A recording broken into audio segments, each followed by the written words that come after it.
존경하는 국민 여러분, 정세균 의장과 동료 국회의원 여러분, 이낙연 총리와 국무위원 여러분, 바로 1년 전 한국 사회를 뜨겁게 달구었던 촛불 시민혁명의 현장에서 우리 국민들이 가장 많이 들고 있었던 손팻말은 박근혜 퇴진, 그리고 이게 나라냐 두 가지였습니다.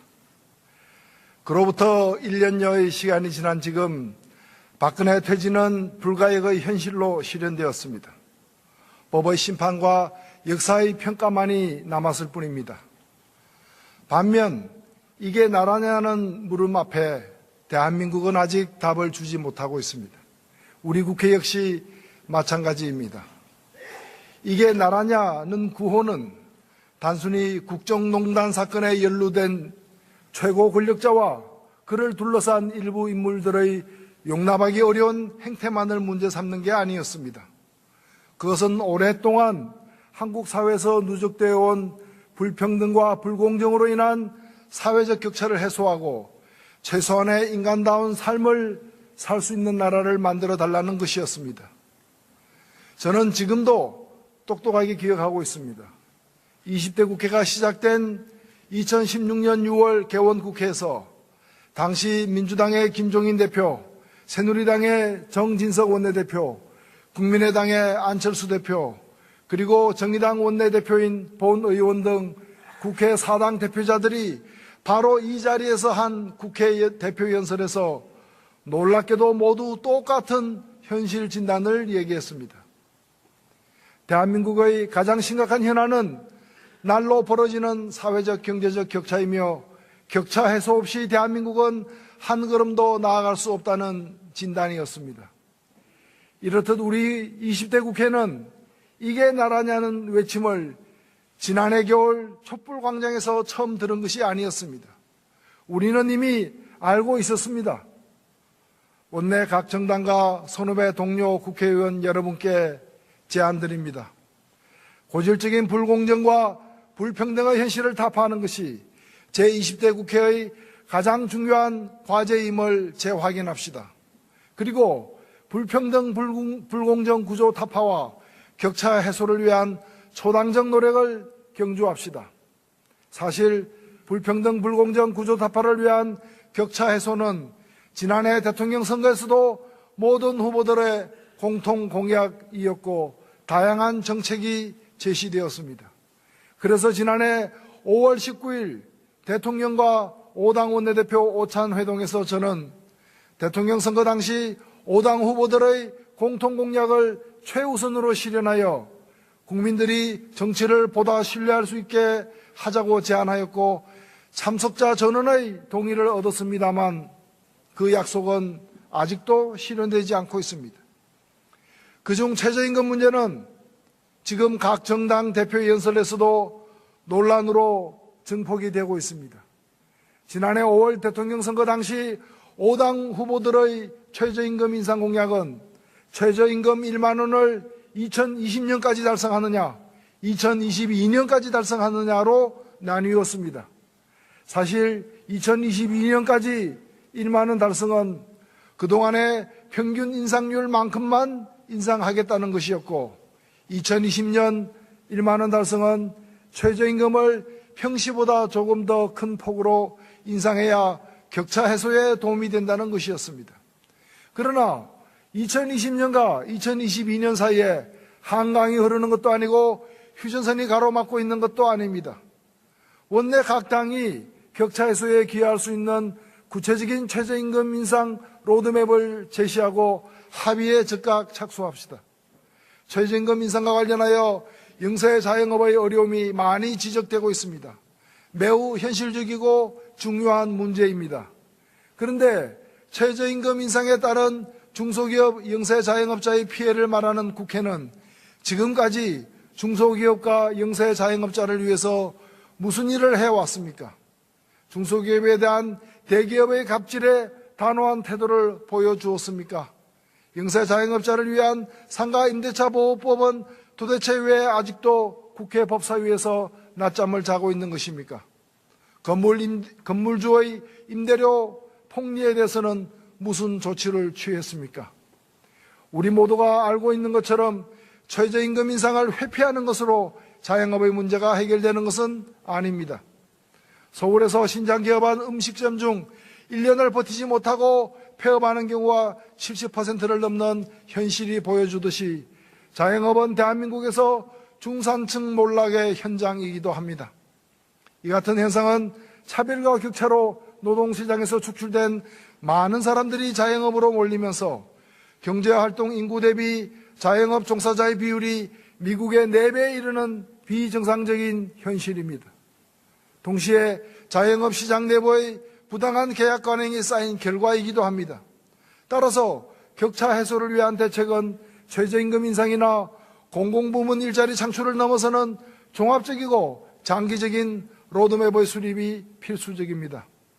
제20대 국회의 최대 과제와 사명이 격차를 해소하고 그를 통해 공정하고 평등한 사회로 나아가는 것이라면 격차 해소 로드맵을 만드는데 머리를 맞대고 지혜를 모아갑시다. 작지만 중요한 얘기 한 가지만 더 하겠습니다. 최근 정부가 2022년 식량 자급률 목표치를 당초 60%에서 49.5%로 낮추겠다는 입장을 밝혔습니다. 이는 농림축산부가 2011년 설정했던 목표치보다 10.5%를 낮춘 것으로 7년이라는 기간이 지나는 동안 목표치가 오히려 뒷걸음질하면서 목표라는 용어마저 무색해졌습니다. 목표라는 단어는 달성하는 것인데 거꾸로 목표치를 낮추는 이유가 무엇인지 저는 농민들과 우리 국민들에게 설명할 방법이 없습니다. 정부에서 식량 자급률 목표치를 낮추겠다는 말은 결과적으로 농업에 대한 보호 육성을 줄이겠다는 것으로 이는 지난해 백남기 농민 사망 사건의 원인이 된 농업 희생을 더 강화하는 것입니다. 식량 자급률 목표치를 지속적으로 높이는 것은 단지 농민뿐만이 아니라 국민들의 식량 안보를 위해서도 반드시 필요한 일입니다. 지급률의 점진적 상향을 위한 실효적인 정책 대안을 마련할 것을 정부에 촉구합니다. 우리가 나아가야 할 두 번째 방향은 공정한 대한민국입니다. 지난해 들어나 지금까지 파장을 일으키고 있는 공공기관 채용 비리는 우리 사회의 불공정을 보여주는 바로미터입니다. 공공기관의 80%가 채용 비리에 연루되었다고 합니다. 강원랜드의 경우에는 518명의 최종 합격자 중 493명이 부정선발자인 것으로 확인되었습니다. 참으로 충격적인 사실이 아닐 수 없습니다. 더욱 놀라운 것은 채용 비리 의혹을 받고 있는 청탁 명단에 현역 국회의원 5명 등 전현직 의원 7명과 관련 부처 공무원들의 이름이 등장한다는 사실입니다. 불평등은 그 자체만으로도 고통스럽지만 그것이 불공정의 결과일 경우 그 누구도 참기 어려운 분노로 나아가기 마련입니다. 실로 우리는 국정농단이 아니라 국회농단의 10년에 빠져 있으며 이게 국회냐는 분노에 직면해 있고 이런 국회에서 사법개혁을 논하는 것은 오염된 칼로 수술하는 것과 다를 바 없다는 자괴감을 떨칠 수가 없습니다. 저는 국회 재정장들에게 요구합니다. 만약 우리가 사법개혁을 속도감 있게 추진했다면 그래서 우리에게 고위공직자 비리수사처 즉 공수처가 있었다면 이러한 사안은 국민 앞에 당당하게 밝혀질 수 있었을 것입니다. 공공기관 채용 비리에 대한 특검을 실시하고 공수처 설치를 하루빨리 처리할 것을 각 정당에 제안합니다. 공정한 사회는 공정한 정치로부터 가능합니다. 2016년 총선에서 저희 정의당은 7.2%의 국민 지지를 받았으나 국회 의석수는 전체의 2%밖에 차지하지 못했습니다. 그러나 소선거구제의 수혜를 온몸으로 받는 거대 정당들은 자신이 받은 지지보다 훨씬 많은 국회의석을 차지하고 있습니다. 국민의 지지가 국회의석에 정확히 반영되는 선거제도, 즉 연동형 비례대표제의 도입이야말로 공정한 정치를 만드는 시작입니다. 그 토대 위에서 공정한 사회도 가능합니다. 그런 점에서 이번 지방선거에서부터 연동형 비례대표제를 도입하거나 그것이 시간상 어렵다면 현재 서울시 선거구 획정위원회가 중대선거구제의 정신을 살려 4인 선거구를 제한한 데 대해 민주당과 한국당이 당론으로 확정해 주기를 요청합니다. 만약 양당이 이를 수용하지 않는다면 이는 양당에게는 사실상 소선거구제나 다름없는 2인 선거구제를 방패로 지방정치를 독점하는 것으로 해석될 수밖에 없습니다. 2018년 동시지방선거에서부터 국민의 지지가 반영되는 선거제도로의 변화를 시작합시다. 마지막으로 오늘 제가 말씀드릴 세 번째 주제가 있습니다. 앞서 말씀드린 문제를 넘어 우리는 지금 정말 중요한 문제에 직면해 있습니다. 모든 한국 사회의 문제를 합친 것보다도 더 큰 위기, 즉 전쟁 위기의 문제입니다. 북한에 대한 선제 공격은 그것이 어떠한 형태이든 확전의 가능성을 내포합니다.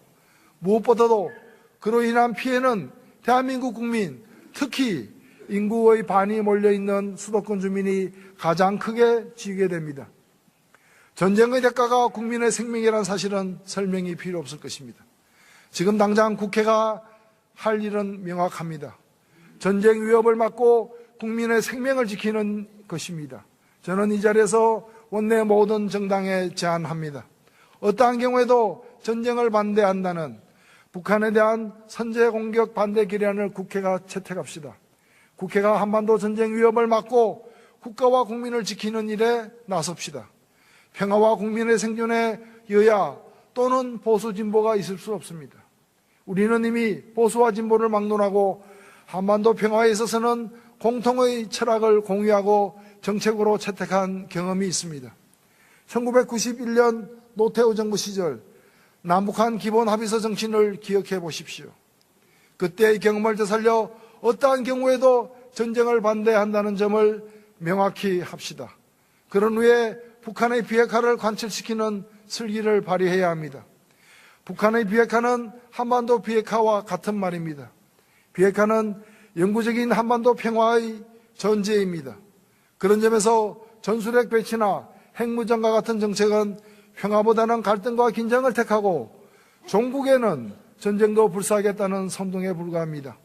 작년 국정감사에서 송영무 국방장관 또한 전술핵이라는 단어 자체도 없고 우리 군의 핵 보유도 현실성이 없다고 밝혔습니다. 지금처럼 전쟁 위기가 고조되는 상황에서 핵이라는 유령을 좇는 일은 무책임하면서도 위험한 제스처에 불과합니다. 이 자리에서 보수 정당에게 진지하게 묻습니다. 보수의 가치가 무엇입니까? 북한과 우리의 공멸입니까? 실제 우리가 핵을 갖게 되었을 때 국제사회로부터의 부담을 감당할 자신은 있습니까? 아니면 보수 정당이 원하는 게 진정 전쟁입니까? 한반도 전쟁 위기가 현실이 되었을 때 그 어떠한 것 하나라도 감당할 수 있습니까? 모두들 알다시피 한반도에서의 전쟁은 곧 우리 모두의 파멸입니다. 다시 한번 강조합니다. 지금 한반도 전쟁의 위협이 어느 때보다 고조되고 있습니다. 예전과 같이 종북몰이나 색깔론 핵을 운운하며 표를 계산할 때가 아닙니다. 여야와 보수진보 모두가 평화와 공존이라는 당연한 가치를 위해 힘을 합칠 때입니다. 이 땅에 두 번 다시 전쟁이 있어서는 안 됩니다. 국회가 북한에 대한 선제 공격 반대 결의안을 채택할 것을 다시 한번 제 정당에 요구합니다. 존경하는 정세균 의장과 국회의원 여러분, 지난 1월 28일 정의당은 원내 정당 중 처음으로 개헌안을 발표했습니다. 정의당은 20대 국회가 추진하는 개헌이 첫째, 국민에 대한 약속을 지키는 개헌, 둘째, 정치권이 아닌 국민을 위한 개헌이 되어야 한다고 생각합니다. 그런 점에서 지방선거와 동시에 개헌 국민투표를 실시하겠다는 약속은 반드시 지켜져야 합니다. 합당한 이유와 구체적 대안이 없는 약속 위반은 정치의 신뢰를 떨어뜨릴 뿐입니다. 또한 이번 개헌은 철저하게 국민을 위한 개헌이 되어야 합니다. 제왕적 대통령제의 폐단을 거론하면서 대통령 권한의 분산을 얘기하지만 분산된 권력이 어디로 가는지 저는 묻고 싶습니다. 어떤 분들은 분산된 대통령의 권력을 국회로 몰아주는 권력구조 개편을 주장하고 있습니다. 300명의 국회의원이 선출하는 이른바 실세 총리가 4천만 명의 국민이 선출하는 대통령보다 훨씬 더 많은 권한을 갖는 권력구조 개편안을 국민이 원할지 의문입니다. 특히 총선에서 7.2%를 득표하고도 2%의 의석만 점유하고 있는 정의당의 사례처럼 승자 독식의 선거제도 하에서 민의가 왜곡되고 있는 현실에서 선거법 개정 없는 권력구조 변경은 오히려 괴악이자 퇴행일 가능성도 높습니다. 이번 개헌은 무엇보다도 권력의 분산이 중앙정부에서 지방정부로 권력기관에서 국민에게로 이루어지는 개헌이어야 합니다. 제가 지금 미국의 투표용지를 가지고 나왔습니다. 트럼프 대통령이 당선되는 2016년 11월 8일 미 대통령 선거의 투표용지입니다. 유권자 10% 이상이 사용하는 언어로 투표용지가 인쇄되는 미국 법률에 의해 한글로 인쇄된 미 캘리포니아주 오렌지 카운티의 투표용지를 제가 직접 받았습니다. 기표란이 모두 몇 개입니까? 모두 26개입니다. 어떤 분은 며칠 전 지방선거 때 개헌 국민투표를 하면 모두 8번 기표해야 되기 때문에 고령자들이 힘들어서 안 된다고 말씀하시는데 미국의 유권자들은 26번 기표를 하고 있습니다. 26대 7. 이것이 미국 유권자와 한국 유권자가 갖는 권력의 차이라고 저는 생각합니다. 대한민국 국민이 미 합중국 국민보다 더 작은 권력을 가져야 할 이유는 없습니다. 집중된 권력의 분산은 지방에게 그리고 국민에게 권력 되돌리기 주기로 이어져야 합니다. 존경하는 국회의원 여러분, 제20대 국회는 출범 직후 대통령 탄핵 소추라는 격변을 함께 겪었습니다. 다행히 국회의원 3분의 2 이상이 국민의 예감을 과감히 수용하는 결단을 내림으로써 20대 국회는 시대의 요구와 국민의 예망을 대변하였습니다. 이제 20대 국회의 남은 과제는 불평등하고 불공정한 현실을 타파하고 한반도의 평화 실현을 앞당겨야 한 중대한 과제를 앞두고 있습니다. 기원전, 즉 BC 역사가 되풀이될 수 없듯이 비포 캔들, 즉 촛불 이전 BC 시절도 반복되지 않을 것입니다. 20대 국회의원 모두 촛불과 함께 한 시대를 건넜습니다. 촛불 이전의 낡은 정치를 반복하지 맙시다. 정치가 스스로 개혁할 때 비로소 나라도 나라답게 바로 설 수 있다는 사실을 잊지 맙시다. 경청해 주셔서 감사합니다. 존경하는 국민 여러분, 정세균 의장과 동료 국회의원 여러분, 이낙연 총리와 국무위원 여러분, 바로 1년 전 한국 사회를 뜨겁게 달구었던 촛불 시민혁명의 현장에서 우리 국민들이 가장 많이 들고 있었던 손팻말은 박근혜 퇴진, 그리고 이게 나라냐 두 가지였습니다. 그로부터 1년여의 시간이 지난 지금 박근혜 퇴진은 불가역의 현실로 실현되었습니다. 법의 심판과 역사의 평가만이 남았을 뿐입니다. 반면 이게 나라냐는 물음 앞에 대한민국은 아직 답을 주지 못하고 있습니다. 우리 국회 역시 마찬가지입니다. 이게 나라냐는 구호는 단순히 국정농단 사건에 연루된 최고 권력자와 그를 둘러싼 일부 인물들의 용납하기 어려운 행태만을 문제 삼는 게 아니었습니다. 그것은 오랫동안 한국 사회에서 누적되어 온 불평등과 불공정으로 인한 사회적 격차를 해소하고 최소한의 인간다운 삶을 살 수 있는 나라를 만들어 달라는 것이었습니다. 저는 지금도 똑똑하게 기억하고 있습니다.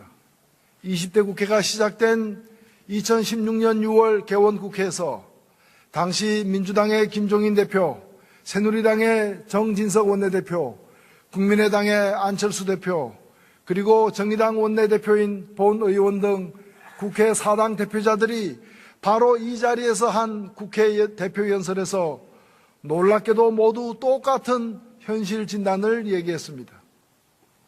대한민국의 가장 심각한 현안은 날로 벌어지는 사회적 경제적 격차이며 격차 해소 없이 대한민국은 한 걸음도 나아갈 수 없다는 진단이었습니다. 이렇듯 우리 20대 국회는 이게 나라냐는 외침을 지난해 겨울 촛불광장에서 처음 들은 것이 아니었습니다. 우리는 이미 알고 있었습니다. 원내 각 정당과 선후배 동료 국회의원 여러분께 제안드립니다. 고질적인 불공정과 불평등의 현실을 타파하는 것이 제20대 국회의 가장 중요한 과제임을 재확인합시다. 그리고 불평등 불공정 구조 타파와 격차 해소를 위한 초당적 노력을 경주합시다. 사실 불평등 불공정 구조 타파를 위한 격차 해소는 지난해 대통령 선거에서도 모든 후보들의 공통 공약이었고 다양한 정책이 제시되었습니다. 그래서 지난해 5월 19일 대통령과 매우 현실적이고 중요한 문제입니다. 그런데 최저임금 인상에 따른 중소기업 영세자영업자의 피해를 말하는 국회는 지금까지 중소기업과 영세자영업자를 위해서 무슨 일을 해왔습니까? 중소기업에 대한 대기업의 갑질에 단호한 태도를 보여주었습니까? 영세자영업자를 위한 상가임대차보호법은 도대체 왜 아직도 국회 법사위에서 낮잠을 자고 있는 것입니까? 건물주의 임대료 폭리에 대해서는 무슨 조치를 취했습니까?